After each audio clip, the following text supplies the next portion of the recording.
Perkenalkan, nama saya Ratu Elza Musaka dengan NIM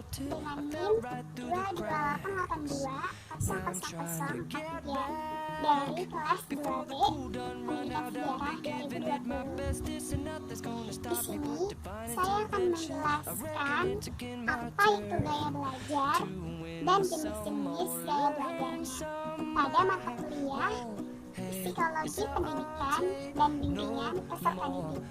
Selamat menyaksikan. Nah teman-teman, sebelum kita lanjut ke jenis-jenis dari gaya belajar, kita harus tahu dulu nih apa sih gaya belajar itu.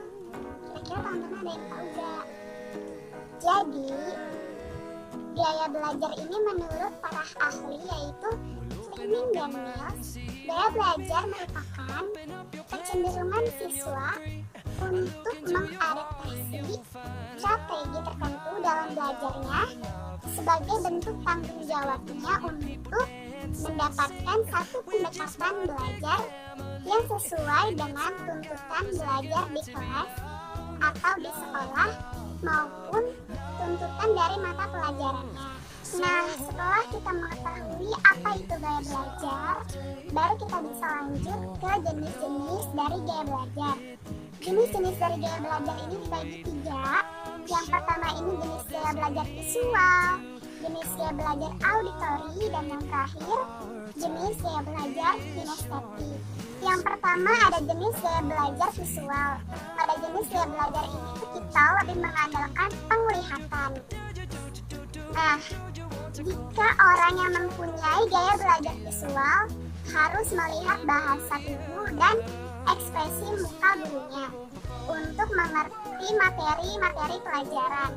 Mereka juga cenderung untuk duduk di depan agar dapat melihat dengan jelas.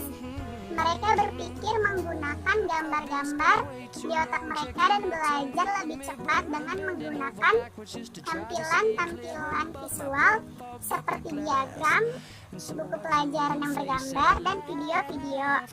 Di dalam kelas, anak yang memiliki gaya belajar visual lebih suka mencatat sampai ke detail-detailnya untuk mendapatkan informasi yang jelas. Nah, ciri-ciri gaya belajar visual ini yang pertama, bicara agak cepat. Kedua, mementingkan penampilan dalam berpakaian atau saat berpresentasi. Yang ketiga, tidak mudah terganggu oleh keributan. Yang keempat, mengingat yang dilihat daripada yang didengar.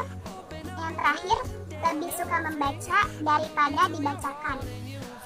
Nah, selanjutnya ada strategi untuk mempermudah proses pembelajaran pada anak yang memiliki gaya belajar visual. Yang pertama, gunakan materi visual seperti gambar-gambar, diagram, dan peta. Yang kedua, gunakan warna untuk meng-highlight hal-hal penting. Yang ketiga, ajak anak untuk membaca buku-buku yang berilustrasi. Yang keempat, gunakan multimedia, contohnya komputer dan video. Yang kelima, coba untuk mengilustrasikan ide-idenya ke dalam gambar.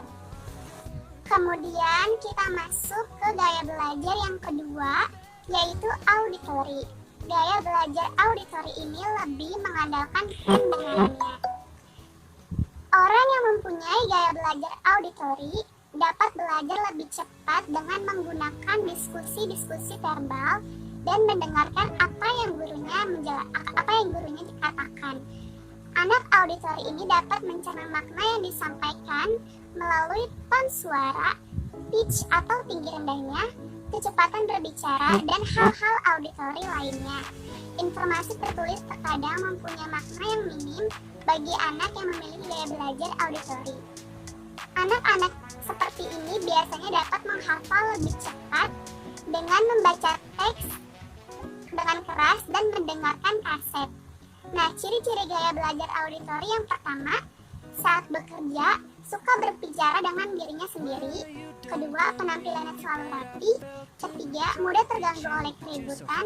Keempat, belajar dengan mendengarkan dan mengingat apa yang didiskusikan daripada apa yang dilihat. Senang membaca dengan keras dan mendengarkan. Keenam, menggerakkan bibir mereka dan mengucapkan tulisan di buku ketika membaca. Ketujuh, biasanya ia lebih fasih dalam berbicara. Ke-8, Delapan, lebih pandai mengeja dengan keras daripada menuliskannya. Terakhir, lebih suka gurauan lisan daripada membaca komik. Nah, selain itu, ada pula strategi-strategi untuk mempermudah proses gaya belajar pada anak auditori. Yang pertama, ajak anak untuk ikut berpartisipasi dalam diskusi, baik di kelas maupun di dalam kampus ataupun keluarga. Kedua, dorong anak untuk membaca materi pelajaran dengan keras. Ketiga, gunakan musik untuk mengajarkannya.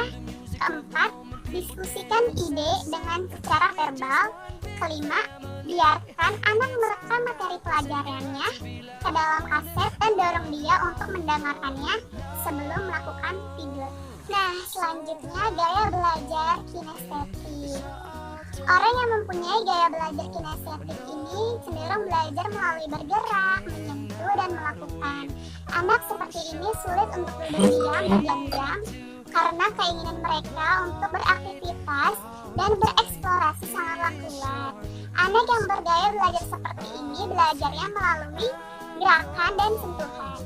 Ciri-ciri gaya belajar kinestetik yang pertama, belajarnya secara perlahan, penampilannya selalu rapi, tidak terlalu mudah terganggu dengan situasi keributan, belajar melalui memanipulasi dan praktik, menghafal dengan cara berjalan dan melihat, menggunakan jari sebagai penunjuk ketika membaca, merasa kesulitan untuk menulis tetapi hebat dalam bercerita, menyukai buku-buku dan mereka mencerminkan aksi dengan gerakan tubuh saat membaca, menyukai permainan yang menyibukkan, tidak dapat mengingat geografi kecuali jika mereka memang pernah berada di tempat tersebut, menyentuh orang untuk mendapatkan perhatian mereka, menggunakan kata-kata yang mengandung aksi.